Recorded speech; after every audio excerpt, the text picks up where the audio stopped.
What kind of crazy company lets a corporation investigate itself when there's the possibility of massive crimes?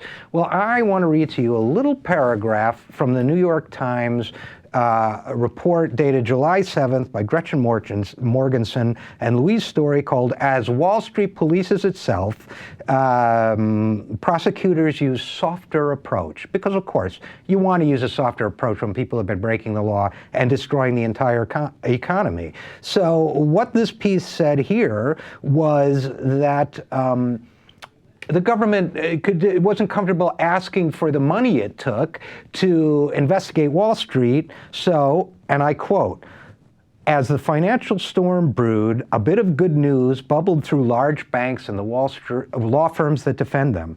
Federal prosecutors officially, not just informally, officially adopted new guidelines about charging corporations with crimes, a softer approach that helps explain the dearth of criminal cases despite a raft of inquiries into the financial crisis, including the Financial Crisis Inquiry Commission that said there was massive criminality." And what the story goes on to say is that it was official policy, continued and increased under Eric Holder and Barack Obama, official policy that Wall Street should police itself. Now, here's the funny thing about how that works. So Wall Street banks are supposed to police themselves, but then a story comes from the SEC or somewhere else that a bank's been doing something fraudulent.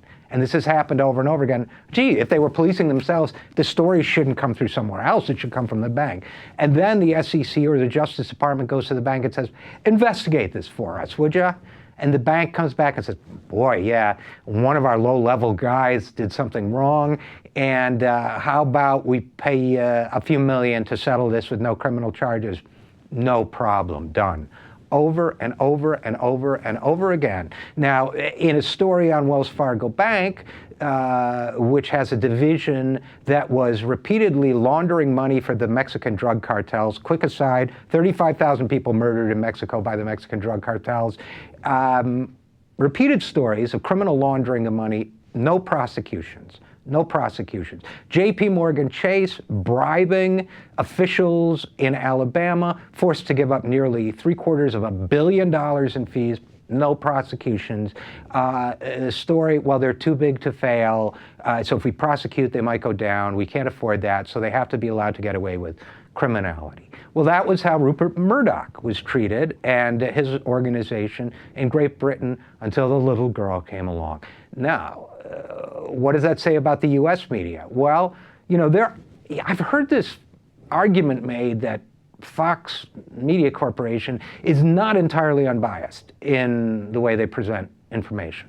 So the question is, could anything happen in this country like that? The answer is probably no. They probably didn't do something this blatantly illegal. You can commit, and I'm not saying Fox News did, but you can commit massive financial fraud and you're more likely to get away with it than if you walk into a bank with a gun and hold somebody up. So am I saying that they did that kind of thing? No, honestly, I have no way of knowing that. But also, Rupert Murdoch has friends, and that's the other thing. You know, he was very closely allied with the Republican Party, but he was very supportive of Hillary Clinton during the primaries, and you can bet that he has made a lot of contacts, and he's going to be protected. But is this one hell of a story in Great Britain? Yeah, it's huge. It's really huge. And while everybody is telling me, I told you I talked to some folks in the British press, everybody's telling me Rupert's fine. This isn't going to get to him. And someone actually said he'll throw over whoever he has to throw over to protect himself. So nothing's happening to Rupert Murdoch.